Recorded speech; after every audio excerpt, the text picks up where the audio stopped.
I came off that flight last night and I watched it on my phone. I think it was 4-1, whatever it was. 6. No, at the time I turned my phone on. Oh, It was only 4. I could not believe the lack of fight for Leeds. That was the first thing I texted my mate. I said, "What's happening?" I mean, I know they're probably thinking the game's beyond them, but run about, try and close somebody down, tackle. But also, when it gets that tight at the bottom as well, and you're level on points with teams, and goal difference becomes a big factor. Everton are 2 points below them with a goal difference 2 more than them. So you start shipping goals too much. Imagine if you end up on a similar number of points. I hear you. I get it totally. No, fans ain't interested in that. Gary's right. The fans want to see their team committed. They don't mind getting beaten. But that's what I'm saying. Don't let in too many goals though as well, because it does matter. It does. It could matter, Ali. No.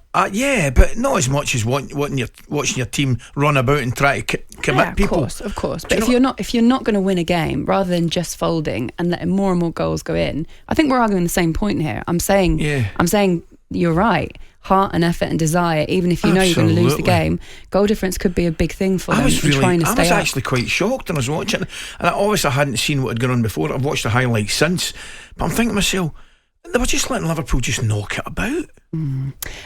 Let's find out how Danny Mills is feeling, former England and Leeds defender, and he's joining us now. Hello, Danny. Good morning, Danny. Good morning. I'm kicking the talkSPORT door down. I'm coming in. You guys are awesome. Not banging on it, kicking it straight in. Not a problem.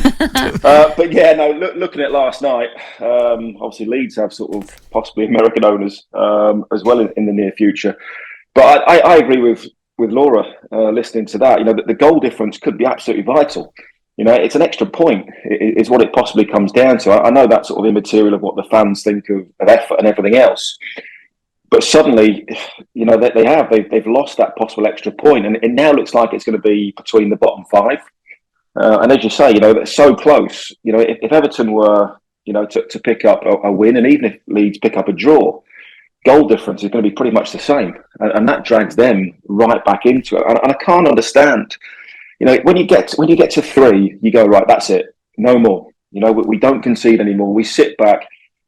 You don't accept defeat, but you have to say we're not going to concede any more goals if that's at the expense of us not scoring, and take, you know, and get away with what you can. Because, well, that would be the argument, no, Danny. That would be the argument.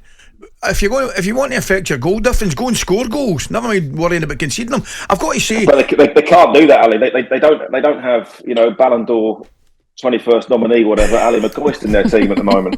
But my point would be, Daniel, with 7 games to go, right? If we're starting to think about goal difference, I think you're banging trouble.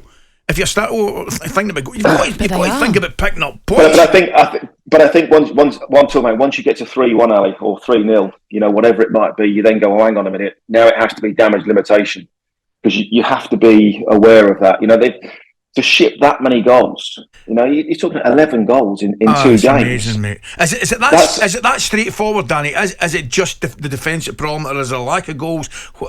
Difficult, because there's obviously more than one problem there. Yeah, I think they've never quite got the formula right. Even, you know, when Jesse Marsh was there, you know, he was, I've described him as he was a bottle of pop, you know, waiting to go off at times on the sideline, and his team played similarly to that. When you take the lid off, it's a little bit scattergun. Mm-hmm. There wasn't an absolute plan, relying on individuals to come up with performances and goals rather than sort of a set pattern and a particular way of playing. But defensively, the last 2 games, they've capitulated, and that's, for confidence, that's demoralising, because you now go into the Fulham game and think who are playing well, who are playing with a freedom because they're in that sort of that mid-table obscurity, that can just go out and play. And again, if you go behind, you're thinking, well, we're not going to score. How many are we going to concede? You know, not can we get back into it. So, yeah, difficult times for Leeds at the moment. Yeah, really are. talkSPORT Breakfast with Laura Woods, Monday to Wednesday morning 6 till 10 on AM, on DAB, via the talkSPORT app and on your smart speaker. talkSPORT.